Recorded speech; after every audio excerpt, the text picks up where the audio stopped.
الفيديو ده انا هعرفك انت، ايوه انت، عشان اعرف ان لو الفيديو ده وصل لك انا بتارجت الناس الصح. انت مريت بكل حاجه انا مريت بيها، ونفس الحاجه بالعكس انا مريت بكل حاجه انت ممكن تمر بيها.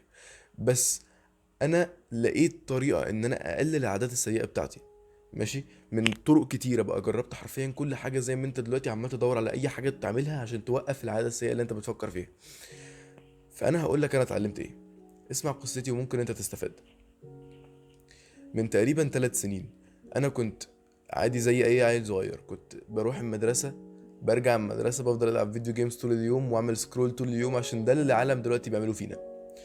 وبعدين كنت بخش انام متأخر، لدرجة ان انا كنت ساعات بنام الساعة 4 لما يكون يوم خميس ولا حاجة، واصحى يوم اللي بعديه مش قادر، مش عارف اقوم من السرير اصلا، وبرضه بنام الساعة 4 في نفس اليوم. كنت بتهزق كل مرة. واليوم اللي بعديه كان نفس الحاجة. ايام المدرسة كنت بنام متأخر جدا، وكنت يومي كله بايظ. بعد نص سنة تقريبا عرفت عادة تانية كانت حرفيا بدأت تدمر لي حياتي. انت عارف انا بتكلم على ايه؟ الماستربيشن، اللي هو من الاخر كده ضرب العشرة.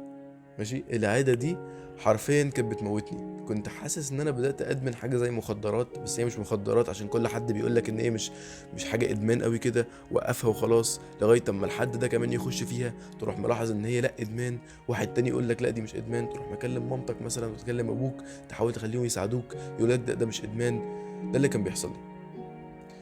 وزي ما بقولك، بعد سنة ونص كده، بعد نص سنة، انا اتعرضت للعاده دي. وبدات في الاول كانت مره في الاسبوعين مثلا، وبعدين بقت مره في الاسبوع، بعدين بقت مرتين في الاسبوع، بعدين ثلاثه، بعدين اربعه. لما لاحظت ان بقت اربعه قلت لا يا عم انا كده زودت قوي، لازم اقلل. فرحت اتفرجت على يوتيوب، ازاي اقلل كذا كذا كذا. يروح واحد قايل لك لازم تعمل مديتيشن، لازم تريلاكس. فانا مش فاهم اي حاجه من اللي هو بيقوله حرفيا. انا دلوقتي شخص عايز اوقف العاده دي، إيه اللي لازم تريلاكس؟ كنت هشتمه. فاهم؟ مش عارف المفروض اعمل ايه. وبعدين كل مره اتعرض للعاده تاني وتاني وتاني، انا ما اعرفش انا المفروض اعمل ايه. اروح بتفرج على فيديوز تانية، يا جدعان انا محتاج مساعده في الحاجه دي. اتفرج على فيديوز، مفيش اي حاجه بتساعدني. وافضل اتفرج على فيديو بتاع راجل يروح قايل لك حاجه، فيديو بتاع راجل تاني يروح قايل لك حاجه. واحد تاني يقول لي انا على ستريك يوم 90، ازاي اوقف وانا ببص عليه انا حرفيا مش عارف اعدي ستريك اسبوع وهو على ستريك يوم 90. ابن اللعيبه. فبعدين اروح انا احاول اعمل ستريك زي ما هم بيعملوا، اروح جايب ستريك 5، وبعدين فجأة الستريك كسر عشان طبعا بفكر في حاجة اصلا انت مش متوقع الهابت دي. لا انت متوقع، انا بكلمك انت عارف انا بتكلم على ايه بالظبط. الهابت دي بتبقى سيئة وبتموتك. تروح انت كسر الهابت في يوم، اعمل ستريك مثلا 5 ايام، فجأة يجي لك ارج ان انت محتاج تعملها، تروح عاملها. وتروح قايل لنفسك يا عم انا خلاص عاملها، الستريك باظت، اقدر اعملها كمان 3 4 مرات يعني. احي، هي مش بتشتغلش كده. هو انت المفروض تميجر السكسس بتاعك على مدار مثلا اسبوع شهر، بس مش بستريك. عشان انت مثلا هسألك سؤال، انت لو بقالك بتروح الجيم 3 سنين، لو بقالك بتروح الجيم كل يوم مثلا لسنة، وبعدين يوم واحد ما روحتش، هل مثلا كل الجينز بتاعتك بتاعت الجيم هتروح؟ لا طبعا. لا طبعا. انت لو بقالك بتحاول توقف ضرب لسنة او لشهر مثلا، وقعدت 29 يوم ما ضربتش، لما تيجي تضرب يوم، هل كده البروجرس بتاعك كله باظ؟ لا طبعا. انت كده عادي، كله بيرجع للعادة سيئة ساعات، وانت في الستيج ان انت تحسنه، غصب عنك هتحتاج ترجع له تاني. عشان انت بقالك مدمن الحاجة دي لحبة حلوين، وايوه حاجة دي ادمان بجد. انت بقالك مدمن لها لحبة حلوين، متخيل ان انت في ثانية كده تعرف توقفها؟ لا طبعا، لازم تديها وقتها، لازم تغلط. ماشي. فانا زيك فضلت ادور على حاجات ازاي اوقف ازاي اوقف ازاي اوقف، لغايه اما عرفت الشانل بتاع حد اسمه حمزه. ماشي، اكيد انت سمعت عنه قبل كده، او ممكن لا. حمزه ده بيكلمك على السيلف امبروفمنت، وان انت تحسن نفسك، وازاي المفروض تحسن كل حته من حياتك. وهو عارف ان 3/4 الناس بتتعرض للعاده السيئه دي. فراح عمل بروجرام وسماه ليس فاب. ليس فاب ده كان عباره عن ايه؟ ان انت لما تيجي تضرب في يوم، او هتميجر انت بقالك بتضرب قد ايه مثلا الشهر ده كله. لو لقيت ان انت مثلا في خلال الشهر بقالك بتضرب 25 مره، ماشي، هتروح قايل لنفسك خلاص ماشي، انا الشهر ده ضربت 25 مره، الجول بتاعي ان الشهر الجاي اضرب 20 مره بس. فاهم قصدي؟ بدل ما تقول لنفسك ان انا الشهر الجاي مش هضرب خالص، تقول لنفسك لا لا لا، انا عرفت اضرب انا ضربت 25 مره في الشهر ده، فالشهر الجاي هبقى عملت بروجرس جامد جدا لو عرفت اضرب 20 مره بس. بعدين الشهر اللي بعديه 15 مره بس، الشهر اللي بعديه 10. كده انت بتبقى عملت بروجرس فاجر قوي قوي قوي قوي قوي. بس انت بتعملش ميجر كده، عشان كده انت بتقع فيها. واسمع بقى، عشان انا جربت الاسفاب ده شويه، وانا حطيته مع حاجه ثانيه انا فكرت فيها، ده اللي ساعدني بجد. كنت بتفرج على فيديوهات ناس برضو بتتكلم على ازاي توقف الضرب والكلام كده، ولقيت ان حد بيقول لازم تفتكر الحاجه الوحيده اللي عملت لك اكتيفيت للايموشن اللي انت فيها عشان تخليك والله لازم اتفرجت على فيديو بحاول استوعب هو بيقول ايه، وانا اللي هو يا جدعان هو ايه الصعب؟ انا بحاول اوقف ضرب، هو انت ليه بتقول لي ان انا اخش في دماغي واحاول افتكر الايموشن اللي خلتني احس بحاجه؟ الصراحه يعني انا هسهل لك الموضوع بزياده. انت دلوقتي بتضرب صح؟ ماشي، عايز توقف الضرب، هتلاحظ ان انت في حاجات بتربطك بالضرب. يعني انا مثلا ما اعرفش ليه وما تسالش ليه، بس هي كانت بتيجي كده لما كنت باكل حاجات مسكره. ماشي، كنت على طول دماغي بيبقى بروجرامد، ما اعرفش ليه بس لسبب معين كانت مرتبطه بان انا اخش اضرب. فكل مره اكل حاجه مسكره تقيله كنت بحتاج اخش اضرب. هو انا جسمي كده ما اعرفش ليه. وكان في وقت تاني برضو، كان كل مره اشوف اخد الموبايل معايا حمام، حتى لو انا مش عامل حسابي اضرب اصلا، واخد الموبايل معايا حمام عادي خالص، كانت ساعات بيجي لي الاحساس ان انا محتاج اضرب بس عشان الموبايل قدامي. فانا لاحظت الموضوع ده، وعلى طول بدات المره الجايه اخش الحمام اشيل الموبايل احطه بعيد، بحيث ان انا لما اخش الحمام ما يبقاش معايا. وكل مره اعود نفسي بقى. انا اصلا بروح الجيم، ولما كنت باكل حاجات سيئه كانت بتبوظ لي الجيم، وكمان كانت بتساعد العاده دي ان هي تكبر وتكبر. فرحت قلت لنفسي يا عم ده كده اضرب عصفورتين بحجره، ورحت وقفت الاكل الوحش. طبعا الموضوع هيبقى صعب بالنسبه لك ومش هيبقى نفس الحاجات، يعني مش هيبقى نفس الحاجه اللي ممكن تبقى ليا هتبقى ليك ساعات. يعني بتاعت الموبايل في الحمام دي ممكن تبقى معاك، بس بتاعت الاكل دي ما اعرفش. انا لاحظت ان انا الوحيد اللي جسمي بيبقى كده. انت ممكن تلاقي حاجه، يعني هتلاحظ ان انت لما تخش تيجي تعمل العاده دي بيبقى في حاجه بتخليك تعملها، يا اما احساس معين بيخليك تعمله، يا اما حاجه انت بتعملها في الواقع بتخليك تعمله. فاهم؟ حاجه مرتبطه بيها. فانت حاول تدور على حاجه المرتبطه دي، ولو عرفت توصل لها كل ما تعرف توقف الحاجه دي كل ما تعرف توقف الضرب. انا رحت من 4 ولا 5 مرات في الاسبوع ل... لمره واحده او مرتين في الاسبوع، وعمال اقل المره واحده في الاسبوع دلوقتي، وبيتهيألي قريب جدا هوصل للصفر في الاسبوع باللي انا ماشي عليه ده. فدي حاجتين. اول حاجه حاول تشوف الحاجات اللي هي مرتبطه بان انت تخش حمام وتعمل الحركه دي، او تخش تعمل الحركه دي في وات ايفر، وحاول توقف العاده دي. الحاجه التانية، املى يومك على قد ما تقدر. يعني انا دلوقتي كمازن عندي مدرسه، وعندي كورسات سات بروحهم كل ايه، وعندي فيديوهات يوتيوب بعملها ريكورد، وعندي جيم تقريبا كل يوم. عندي جيم يوم سبت حد اتنين تلات اربع خميس. بس التلات ما عنديش جيم فيه. عندي حد اتنين اربع خميس وسبت، عندي 5 ايام في الاسبوع جيم. ماشي، وكل مره بياخد له تقريبا ساعتين ساعتين وربع كله على بعضه. وعندي يوتيوب، وعندي اديتنج بتاع يوتيوب، وعندي شويه حاجات كده كلهم على بعض. وطبعا عندي مذاكره المدرسه، وعندي حاجات ليها علاقه بالسات، فحاجات كلها داخله في بعضيها. مهم ان يومي مليان، فانا اصلا ما بفكرش فيها كتير. لكن لما يومك يبقى فاضي بتفكر فيها اكتر.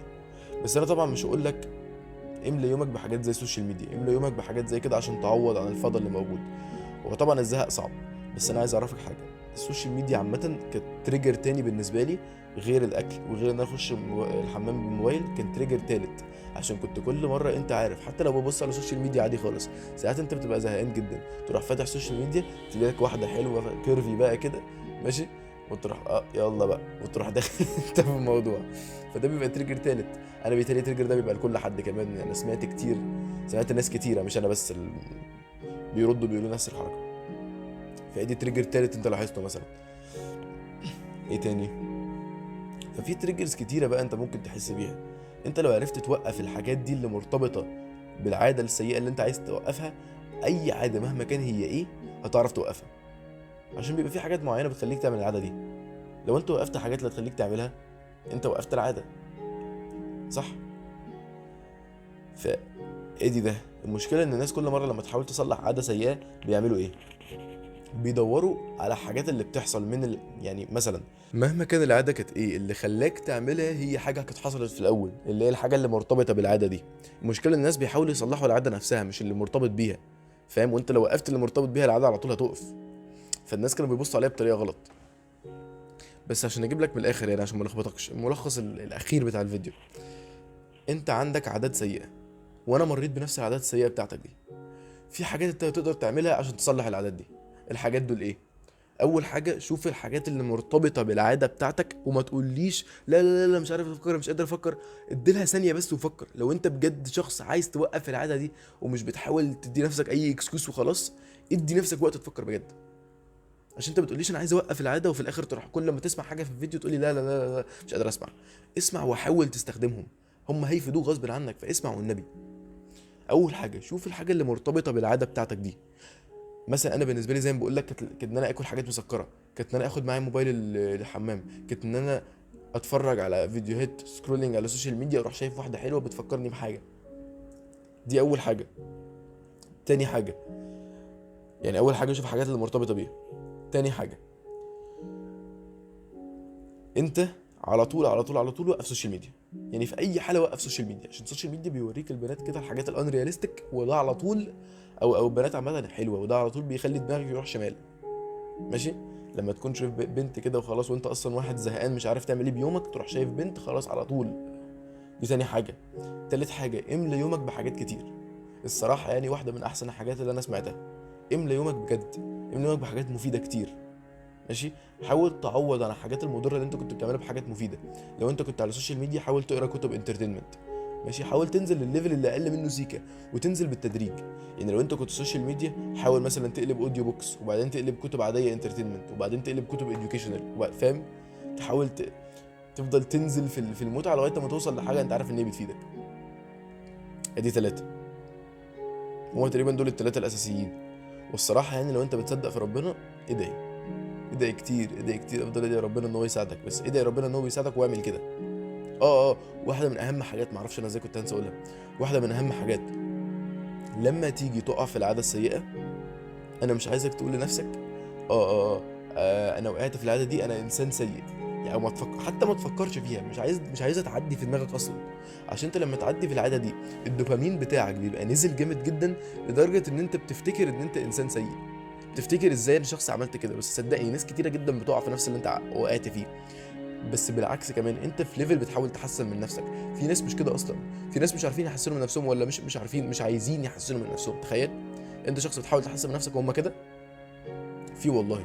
فانت لما تيجي تفكر لنفسك وتقول انا انسان سيء عشان وقعت في العاده دي، ما تقولش كده خالص. صدقني الموضوع مش هيفيدك باي طريقه. انت مش انسان سيء عشان وقعت في العاده خالص، بالعكس انت انسان كويس عشان بتحاول تصلحها. الحياه كلها عباره عن انت بتقع في حاجات وبتطلع منها، وبتقع في حاجات بتطلع منها، وبتحاول تبني حاجات، وساعات بيقعوا وبتحاول تبنيهم تاني. فان انت وقعت في عاده سيئه ده بس نازله كده صغيره، انت تعرف تطلعها تاني، بس انت اديها وقتها. دي اهم طريقه تفكير. كل ما تيجي تعملها بقول لنفسك عادي انا عملتها المره دي بس انا بتحسن. تيجي تعملها تاني، حتى لو عملتها 7 مرات في الاسبوع، في اول شهر عملتها 7 مرات كل اسبوع لدرجه عملتها 30 مره في الشهر، قول لنفسك عادي انا بحسن. ما تعملهاش قصد، بس قول لنفسك عادي انا بحسن. تيجي الشهر اللي بعديه قصدي، تروح عامل 25 مره. حتى لو عملت كتير، قول لنفسك ايوه انا عملت 25 مره، بس قللت 5 مرات من الشهر اللي فات، لا ده جامد جدا، انا مبسوط. تروح الشهر اللي بعديه اعمل 20 مره، تروح قايل ايوه انا لسه عملته كتير جدا، بس انا قللت 5 مرات من الاسبوع اللي فات، و10 من اللي قبليه، ده انا جامد جدا. تفضل تكمل بالطريقه دي كده. كل مره لما تيجي تخش الحمام تيجي لك الاحساس ده، تقول لنفسك كل مره تعدي في العاده دي يعني، تروح قايل لنفسك عادي انا مريت بيها زي اي حد تاني، بس انا بتخطاها دلوقتي، عمال اقل كل شهر وانا عمال اتحسن. تفضل ماشي بالمايند سيت دي، هتتحسن لغايه اما تروح خالص، صدقني. عشان انت الدوبامين بتاعك لما بينزل خالص، انت بيجيلك دوبامين سبايك وانت بتعملها. لما الدوبامين ده بينزل، بيجيلك احساس ان انت انسان سيء، فاهم؟ انت بيجيلك الاحساس اللي هو انا انسان وحش جدا عشان بعمل الحركه دي. فانت ما تخليش الاحساس ده ياكلك، عشان لو كلك هتعملها اكتر من مره بعديها. هتقول لنفسك يا عم انا خلاص بعملها دلوقتي، عملتها مره النهارده، خلاص يبقى اقدر اعملها تاني. عملتها امبارح يبقى انا بقدر اعملها تاني، ما فرقتش يوم يعني. ده اللي بيحصل لك لما تفضل كاره نفسك بعديها. فانت ما تكرهش نفسك، قول لنفسك انا عارف ان انا بتحسن. حتى لو عديت في العاده غصب عنك، حتى لو حاجه حصلت لك، قول لنفسك انا عارف ان انا بتحسن. فلما تقول لنفسك كده، الفيديو الجاي المره الجايه لما تيجي تعملها هتلاحظ ان انت عملتها اقل الشهر اللي بعديه، هتلاحظ ان الشهر اللي بعديه انت اتحسنت جامد. فهم دول تقريبا 4 حاجات لازم تركز عليهم. شوف الحاجات اللي مرتبطه بيها توقفهم، وقف سوشيال ميديا خالص خالص بامانه، يعني وقف سوشيال ميديا خالص، دي بتاكلك. حاول تغير عاداتك التانية بعادات اقل. اشغل يومك جامد جدا، ماشي. و... واخر حاجه اللي هو لما تيجي تعدي في العاده دي، العاده السيئه دي، قول لنفسك عادي انا بتحسن، وكمل. فهم دول 4 حاجات اللي بجد لازم تاخدهم لقلبك وتركز عليهم. جربهم على مدار الشهرين 3 الجايين، وشوف لو انت قليت. لو انت ما قلتش يا عم ارجع في الفيديو افضل اعمل لي كومنت واشتمني، بس انا بقول لك انا عارف ان انت لو خدتها لقلبك بجد وخدت الموضوع اللي انا بقوله لك ده بجد، انت هتتحسن والعاده دي هتروح. لو عجبك الفيديو ده وعايز تشوف حاجه كونتنت اكتر كده، وعايز تعرف تتعامل معايا وتلاقي ناس زي في الفيلد دي كلها يعني، وعايز تخش معايا، انا عندي كوميونتي اسمها سوشيال ميديا اوف بوزيتيفيتي، انا حاططها في اللينك بتاع الديسكربشن الفيديو ده. لو انت عاجبك الكونتنت ده وعاجبك فكرته وعاجبك الحاجات اللي انا بتكلم عليها، شايف ان انت ممكن تستفاد لو عرفت تكلمني انا برايفت، وتستفاد لو عرفت تكلم ناس زيك حوالين العالم، الكوميونتي دي بالظبط ليك. انا عاملها بحس ان الناس زيك تعرف تلاقي بعض. انت ممكن تكون لوحدك على الجيرني دي، انت ممكن تكون لوحدك وانت بتحاول تحسن من نفسك. الناس اللي حواليك كلها بيشربوا فيب، الناس اللي حواليك كلها بيروحوا يقعدوا على قهوات يشربوا شيشه. انا عندي ناس معايا في المدرسه كده، كان عندي حتى صاحب زمان كان بيجي خروجات بسجاير. انت مش عايز تبقى زيهم، انت قررت انت عايز تحط نفسك في مكان تاني. فانا بحاول الاقي لك الناس اللي بالظبط هيليقوا مع البوزيشن اللي انت فيها في حياتك دلوقتي. لو انت شايف الكلام اللي انا بقوله ده ممكن يشتغل لك، لو انت شايف ان انت بجد بتستفاد باللي انا بقوله، يبقى الكوميونتي دي هتبقى ليك. لو عجبك الفيديو وعجبك فكره الكوميونتي، انا حاططها في الديسكربشن بتاع الفيديو ده، روح قول لي عجبتك ولا لا. اشوفك الفيديو الجاي. دايما افتكر خليك مبسوط بكل حاجه بتيجي في حياتك، وفي حاجات انت مش بتلاحظش ان هي عندك بس بتبسطك طول الوقت. اشوفك الفيديو الجاي.